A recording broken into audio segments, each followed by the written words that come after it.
মগরাহাট যখন থাকি তখন তো ওই 5:30টার অ্যালার্মে ঘুম ভেঙে যায়। আর আজকে প্রায় 8টা বাজে, তখন বাবা ডাকছে, মনা ওঠ, 8টা বাজে, আমি বাজারে যাব। এর আগের থেকে এটা বাবার অভ্যেস, বাবার ডাকেই আমার ঘুম ভাঙতো। আর এখনো যখন বাবার বাড়িতে আসি বাবাই ওই ডেকে তোলে। আমরা উঠলাম, ফ্রেশ হলাম, তারপর বাবা আমাদের সাথে বসে 1 কাপ চা খেলো। বাবা আর মামুনি তো অনেক সকালে উঠেছিল, বাবা আর মামুনি চা খেয়ে নিয়েছিল, আমাদের ওঠার অপেক্ষায় ছিল। বাবা না সকালে 2বার চা খায়। ওই তো তারপর চাটা খেয়ে বাবা চলে গেছিল বাজারে। আমি বললাম কি এনেছো দেখাও তো।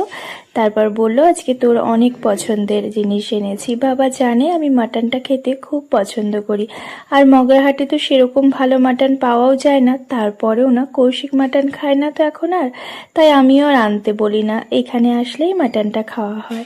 ক্রিস বাইরে একটা কেন্ন পেয়েছে, ওটা নিয়েই খেলছে। সকালবেলা একদম সিম্পল খাবার রান্না করতে বলেছিলাম, আলু সেদ্ধ আর মসুর ডাল, এটাই খাওয়া হবে। আসলে দুপুরে তো ওই মাটন রয়েছে, এত ভারী খেয়ে তারপর সকালেও যদি উল্টোপাল্টা খাই তাহলে গ্যাস হয়ে যাবে বলো। দেবশ্রী রয় বোন বলেছে, একদম মিষ্টি দিদি ভাই, তোমার প্রত্যেকটা ভিডিও খুব ভালো লাগে আমার, তুমি এত মিষ্টি দেখতে, তোমার কথাগুলো খুব মিষ্টি, বাবার বাড়িতে খুব মজা করো, অনেক ভালোবাসা রইল বোন, খুব ভালো থেকো তুমিও, আর এইভাবেই পাশে থেকে। সে খাওয়া হয়ে যেতেই না তারপর আমরা সবাই মিলে খেয়ে নিলাম।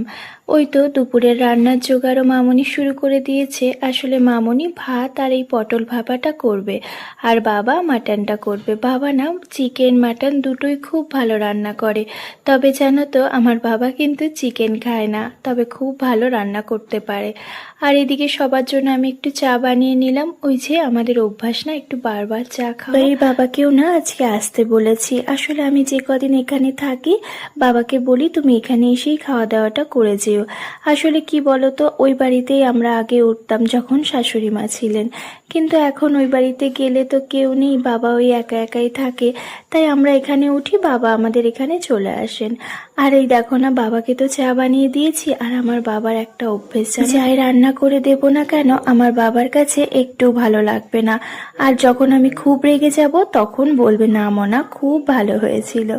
তারপর আর কি বাবা এই মাংসটা ম্যারিনেট করে নিচ্ছে, আর বাবার হাতের মাটন তো জমিয়ে খাওয়া যাবে, অনেক দিন পর মাটন খাচ্ছি, আর বাবাও তো জানে মেয়ে মাটন কত ভালোবাসে। খেতে বসে এতগুলো মাটন দিয়ে দিয়েছে, শেষে আমি আর খেতে পারি না। বাবার বাড়িতে এসে সব থেকে কঠিন কাজ কি জানো, এই স্নান করা। আর শরীরে এত আলস্যি কোথা থেকে আসে আমি না ঠিক বুঝতে পারি না, কোনো কিছুতেই জানো তো বিছানা থেকে উঠতে ইচ্ছা করে না, খেতে ইচ্ছা করে না, খালি মনে হয় বসে শুয়ে কাটিয়ে। শর্মিষ্ঠা দাস